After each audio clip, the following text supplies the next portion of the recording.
Hello friend, আমি অনুপম মিত্র নিয়ে এসেছি নতুন ভিডিও। আমি চলে এসেছি রয়্যাল এনফিল্ডের showroom the Country Motors, Madhyamgram 3 নম্বর বসুনগর। আপনাদের একটু শোরুমের ভিতর নিয়ে যাই। শোরুমের ভিতরে রয়্যাল এনফিল্ডের নানা রকম মডেলের বাইক আছে, আর এইগুলোই আপনাদের একটু দেখাই। আর আজকে যে বাইকটা দেখাবো সেটা হলো রয়্যাল এনফিল্ডের হিমালয়ান 450, সেটাই আপনাদের দেখাচ্ছি। বাইকের আপনারা ফ্রন্ট লুক দেখতে পাচ্ছেন যে দেখতে কেমন লাগছে। আর এর যে হেডল্যাম্প পেয়ে যাচ্ছেন সেটা রাউন্ড শেপের ভিতর পেয়ে যাচ্ছেন, ফুললি এলইডি হেডল্যাম্প পেয়ে যাচ্ছেন। টার্ন ইন্ডিকেটারও আপনারা এলইডির ভিতর পেয়ে যাবেন। আর এর যে হেডল্যাম্পের ভিতর আপনারা রয়্যাল এনফিল্ডের একটা লোগো দেখতে পাচ্ছেন। আর হুইল সিল্ড পেয়ে যাচ্ছেন ফ্রন্টে। একটু সাইড থেকে দেখাই, যেটা এর পাওয়ারফুল 452 সিসি ইঞ্জিন পেয়ে যাচ্ছেন। ফিউল যে ট্যাঙ্ক সেটা আপনার 17 লিটারের ফিউল ট্যাঙ্ক পেয়ে যাচ্ছেন। আর বাইকটা আপনার অফরোডিং বাইক, আপনারা দেখে বুঝতেই পারছেন যে এটা অফরোডিং বাইক। এর সাইলেন্সার আগের হিমালয়ান থেকে অনেকটা ছোট করে দেওয়া হয়েছে, আর এর লুক আগে থেকে অনেকটা চেঞ্জ হয়েছে। একটু সাইড ভিউ দেখাই, এরপরে চলে আসি একটু পিছন দিকে।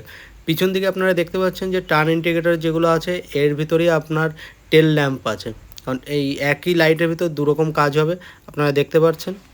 শেষের দিকে ভিডিওয়ে দেখিয়ে দেবো যে কেমন দেখতে লাগছে অন করে লাইটগুলোকে, যে টেল ল্যাম্প কেমন দেখতে লাগছে, টার্ন ইন্ডিকেটর কেমন লাগছে, আর কেমনভাবে কাজ করছে এইগুলো আর কি। আপনাদের একটু সামনের দিকে নিয়ে যাই। সামনে আপনারা দেখতে পাচ্ছেন লিকুইড কুলিং যে সিস্টেম সেটা আপনারা দেখতে, এটা হলো আপনার ইঞ্জিন, যেটা কিনা 452 সিসির ইঞ্জিন, যেটা ম্যাক্সিমাম পাওয়ার যেটা 40.02 PS, 8000 RPM-এ, আর ম্যাক্সিমাম টর্ক যেটা 40 নিউটন মিটার, 5500 RPM-এ। সাইলেন্সারটা আগের থেকে অনেকটা ছোট করে দেওয়া হয়েছে। 270 mm ডিস্ক ব্রেক পেয়ে যাচ্ছেন পেছনে, স্পক হুইলের সাথে টিউ টায়ার পেয়ে যাচ্ছেন, যেটা কিনা 140/80 আর টায়ার পেয়ে যাচ্ছেন। আর যেটা সাসপেনশনের কথা বলি পিছনে, সেটা হলো লিঙ্কেজ টাইপ মোনোশক পেয়ে যাচ্ছেন পিছনে। ডুয়েল চ্যানেল ABS এর সঙ্গে ফ্রন্টের 320 mm ডিস্ক ব্রেক পেয়ে যাচ্ছেন। স্পক হুইলের সাথে টিউ টায়ার পেয়ে যাচ্ছেন, যেটা কিনা 90/90 21-এর টায়ার পেয়ে যাচ্ছেন। ফ্রন্টে আপসাইড ডাউন ফর্ক পেয়ে যাচ্ছেন, আপনারা দেখতে পাচ্ছেন।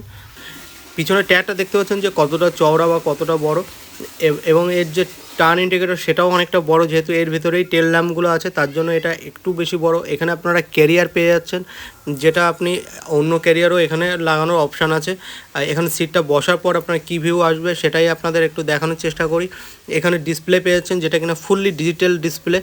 আর আপনারা একটু নিচের দিকে আসলে দেখতে পাবেন ফোন চার্জারের যে অপশান, ফোন চার্জিংয়ের অপশান। আর দেখায় একটু সুইচগুলো, এটা আপনারা যেটা দেখতে পাচ্ছেন এটা হচ্ছে হ্যাজার্ড সুইচ, আর এটা আপনার স্টার্ট আর কি ইঞ্জিন কিল সুইচ, আর এটা হচ্ছে মোডের সুইচ।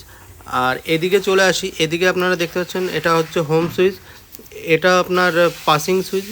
আর তারপরে আপনারা যেটা দেখতে পাচ্ছেন সেটা হচ্ছে টার্ন ইন্ডিকেটরের সুইচ, এটা আপনার হর্নের সুইচ, আর এটা ডিসপ্লেটাকে কন্ট্রোল করার সুইচ। তো আপনারা দেখতে পাচ্ছেন। এবার দেখে গাড়ি liquid cooled single cylinder 4 valve DOAC engine পেয়ে যাচ্ছেন। 230 mm গ্রাউন্ড ক্লিয়ারেন্স পেয়ে যাচ্ছে। ডিসপ্লেটা অন করার পর এরকম ভিউ আসছে, আপনারা দেখতে পাচ্ছেন। এটাকে একবার অফ করে অন করে দেখায় যে কেমন দেখতে লাগছে। অফ করে অন করার পর ঠিক এরকম ভিউ আসছে। আর এই যে লাইটটা ব্লিঙ্ক করছে এটা ক্যামেরার জন্য ব্লিঙ্ক করছে।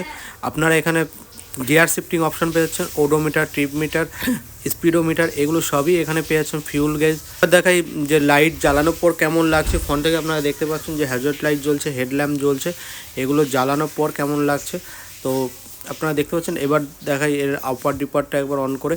তো আপনারা এটা বাইরে ভিডিও করা, এর জন্য অতটা বোঝা যাচ্ছে না, তো এই কারণে আপনাদের একটু কাছ থেকে দেখাই যে কেমন দেখতে লাগছে। দেখতে পাচ্ছেন যে কেমন দেখতে লাগছে। আর এবার দেখা যে পিছনে যে টেল ল্যাম্প, টার্ন ইন্ডিকেটর আপনারা একই সঙ্গে যেটা দেওয়া, এটা জ্বালানোর পর কেমন দেখতে লাগছে। আর তারপর আপনাদের একটু ইঞ্জিনের সাউন্ডটা, অরিজিনাল যে সাউন্ড সেটা একবার শুনিয়ে দেখাচ্ছি। তো এটা হলো আপনার ইঞ্জিনের অরিজিনাল সাউন্ড, এটাই আপনাদের একটু দেখানোর চেষ্টা করুন।